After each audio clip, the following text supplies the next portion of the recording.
It's no secret that Africa has endured centuries of exploitation, with its people and resources being used for the benefit of others, particularly in the West. This has had far-reaching consequences for the continent. But here's something that might catch you off guard. It's not just the West that has been taking advantage of Africa's riches.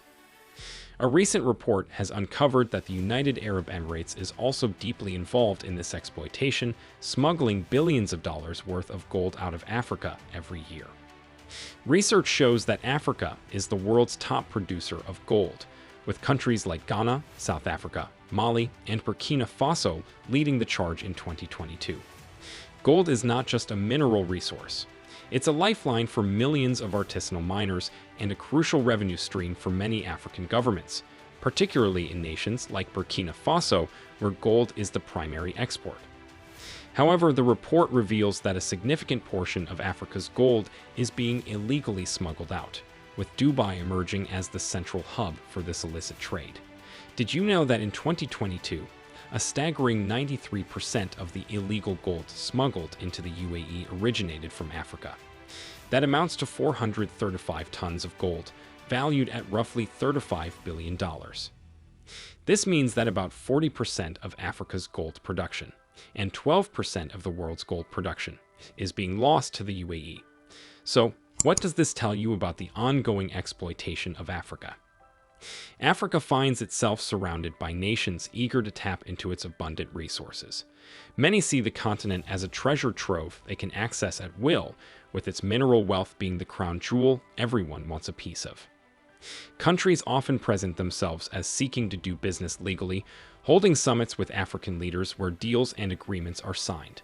However, these deals often seem to favor the foreign nations, granting them easy access to Africa's resources while leaving African governments with little more than the crumbs, along with the environmental damage that often accompanies such exploitation. A recent report published by a Swiss development NGO sheds light on the increasing trend of gold smuggling from Africa.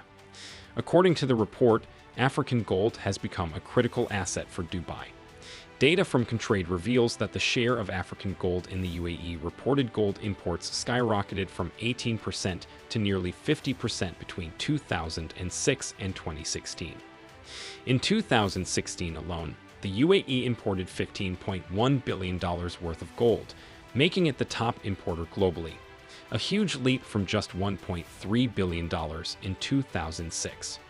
The total weight of these imports was 446 tons, compared to 67 tons a decade earlier. But here's the shocking part. Most of this gold never showed up in the export records of African countries. This discrepancy raises serious questions about the transparency and fairness of these transactions, and it's a stark reminder of the ongoing exploitation Africa faces on multiple fronts. What this means is that vast amounts of gold are leaving Africa without the countries of origin receiving any tax revenue from these transactions. Essentially, African nations that produce gold have been losing out on billions of dollars in taxes over the past decade. According to data from government sources shared with Contrade, the UAE has emerged as the top destination for gold from many African countries. While China was the leading importer of African gold in 2015, the UAE doubled those imports in 2016.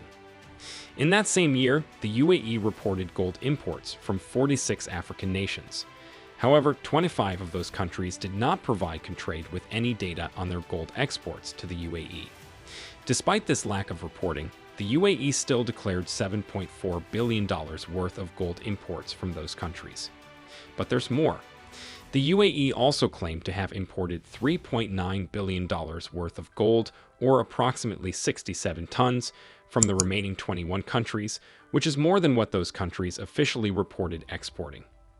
Most of this gold ends up in Dubai, which acts as a hub for the gold trade to markets in Europe, the United States, and beyond. Much of it is mined by small-scale or artisanal miners in countries where gold production isn't a major industry. For example, Togo, which isn't a large gold producer itself, sources its gold from Burkina Faso, Africa's fourth largest gold producer, to avoid paying taxes. An economist describes this scenario as a classic case of export under-invoicing, a tactic used to minimize tax liabilities. According to the Swiss report, This illegal trade is valued at between $23.7 billion and $35 billion annually. The sheer volume of this trade highlights how small-scale or artisanal mining has grown into a massive industry, involving millions of people and producing gold quantities that rival or even exceed those from industrial mining.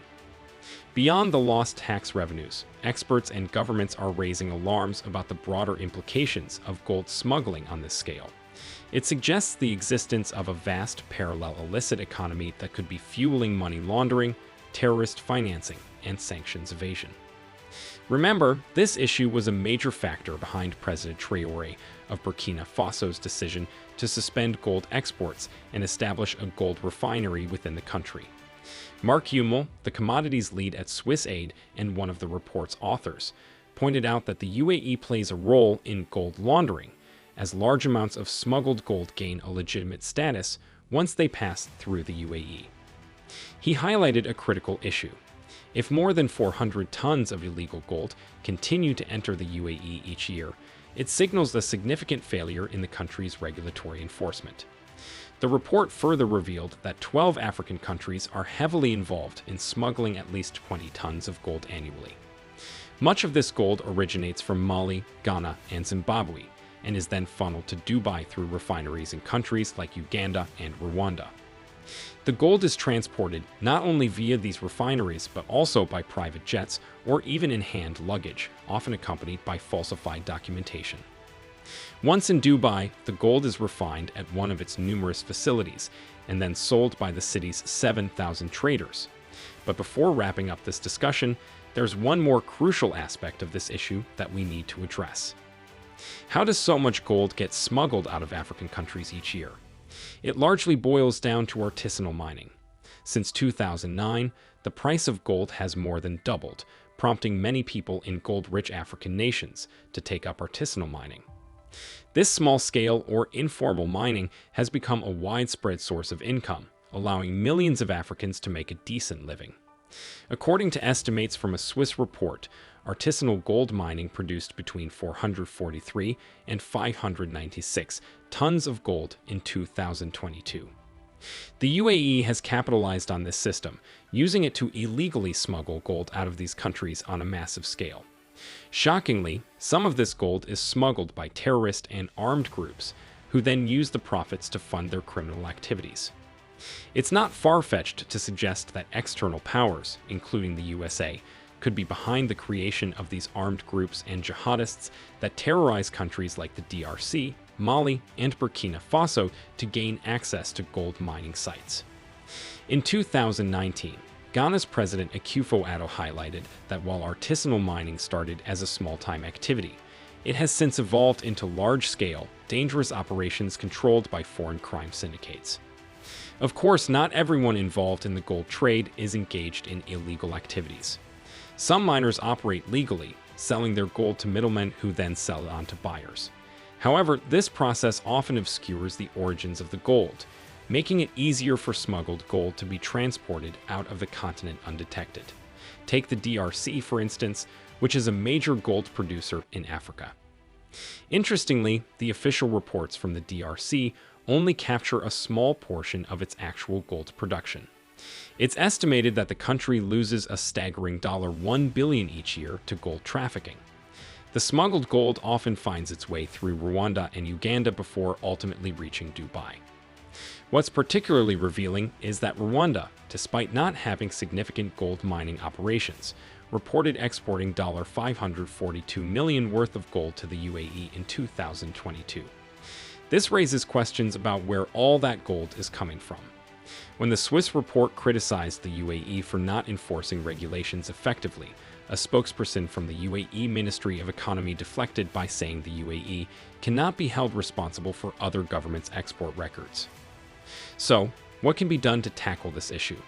Should gold-producing countries take a page out of President Traore's book and halt gold exports until they can establish their own refineries? This would allow them to export finished products rather than raw gold, potentially keeping more value within their economies. We'd love to hear your thoughts on this issue. Why not drop it in the comments section? Also, don't forget to give us a like if you loved this eye-opening video.